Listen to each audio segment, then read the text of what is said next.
Hi everyone, we are in the field today doing a product feature on the Great Plains YP1025A planter, and we are in Idaho with farmer Miguel Villafana, and who owns this planter, and he's doing some unique things when it comes to his sugar beet production on his farm. And so Miguel, how about you go ahead and introduce yourself and let us know a little bit about your operation. Yes, thank you for having me. So the farm is located here in the Wilder Greenleaf Homedale area, and we grow 320 acres total. Started from zero about 4 years ago, and so slowly been trying to grow and seeing some practices out here, a lot of furrow irrigation, a lot of intensive tillage, and made me think, you know, from an economical standpoint, from a sustainability standpoint, that I needed to look at some different practices that would work better with pressurized irrigation, things that you can get away with that maybe you couldn't get away with furrow. So yeah, I've been trying to change things up a little bit. All right, so the other day we were out at your farm and we visited several of the fields and did some stand counts, and we went into some different conditions, such as no-till into cover crops and corn stalks.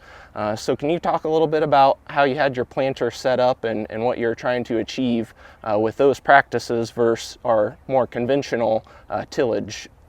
Yeah, absolutely. So here the soils are sandier, and so in the spring when it gets cold, the sand cools off a lot faster.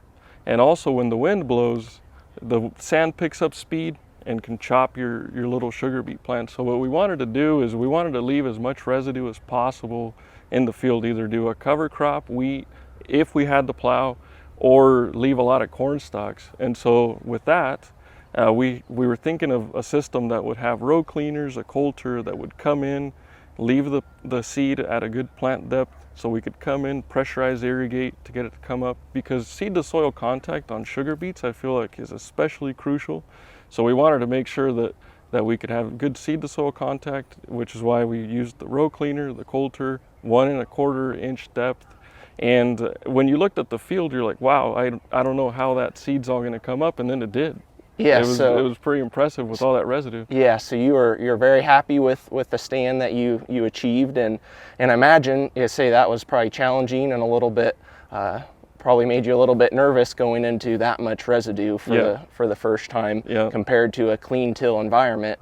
That's much more demanding from the planter and the row unit standpoint. As you mentioned, getting seed to soil contact is crucial in avoiding any residue falling into the row. So how about, could you explain a little bit on the planter, your planter here? How do you have it outfitted to achieve that optimum stand that you were able to achieve this year? Yeah. Well, given the amount of residue in the field, we decided to go about 5% more seed, just in case a lot of it didn't come up. You know, just because when you're putting the seed into a lot of residue, some of it ends up just in the air or doesn't get covered as good.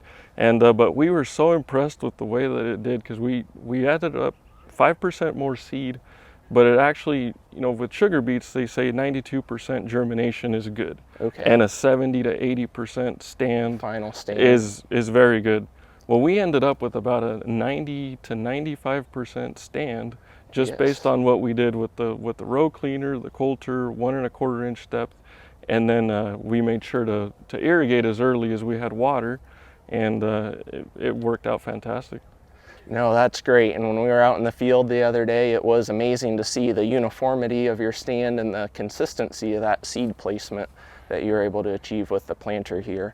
And from that regards, is there anything else on the planter itself, or what you're trying to achieve from stand count and for beet production? That's very important for that you mentioned. For uniformity of beet size, is that right?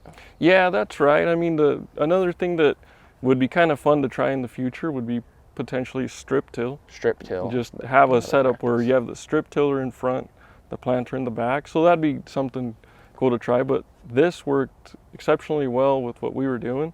And now that we know how well it works and the conditions we were working it, we're going to test it even further on some more residue, and especially with like corn, with, you know, where seeds are bigger and they can, you know, grab onto that soil better than a sugar beet seed could, but this did exceptionally well with the sugar beets. We were very happy with the way that they germinated, nice and evenly. So super happy with it. No, that's outstanding, and we're looking forward to staying in touch with you and seeing how fall harvest plays out this year.